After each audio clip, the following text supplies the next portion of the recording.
இன்னைக்கு பக்கத்து நிலத்தில் முல்லைப்பூச்செடி உழவு ஓட்ட கால் பண்ணி கூப்பிட்டுருந்தாங்க.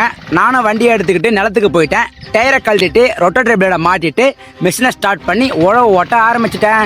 நம்ம வீடியோவை பார்த்துட்டு ப்ரோ நீங்கள் 1 மணி நேரத்துக்கு எவ்வளோ வாங்குறீங்கன்னு சொல்லிட்டு நிறைய பேர் கமெண்ட் பண்ணுறீங்க.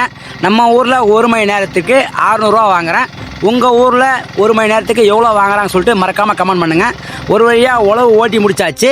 நம்ம ஊர் ஏரியில் மீன் பிடிக்க போன உடனே வலையில் மீசலால் மாட்டிச்சிங்க. நான் இவ்வளோ பெரிய மீன் மாட்டுன்னு எதிர்பார்க்கவே இல்லை. இந்த மீன் ஒரு 3லேருந்து 4 கிலோ வரும். அது தூக்கி பிடிக்கவே முடியலைங்க. ஒரு வழியாக பிடிச்சி பையில் போட்டுட்டு அடுத்த வலை ஓனாச்செடி மேலே எடுத்துகிட்டு போய் போத்தன வலையில் வெறும் நாட்டு விரலாக மாட்டுச்சிங்க. கிட்டத்தட்ட ஒரு 4 நாட்டு விரல். அந்த நாட்டு விரல் எல்லாமே பிடிச்சி பையில் போட்டுட்டு வீட்டுக்கு வந்துட்டோம். இப்போ வாங்க மீனை எல்லாருக்கும் பங்கிட்டு கொடுக்கலாம். இந்த வீடியோ பார்க்குற நீங்கள் யாரெல்லாம் இந்தமாதிரி சின்ன வயசில் மீன் பிடிச்ச அனுபவம் இருந்தால் மறக்காமல் கமெண்ட் பண்ணுங்கள். சிறப்பாக பண்ணுறோம். அடுத்த வீடியோ சீக்கிரமாக பண்ணுறோம்.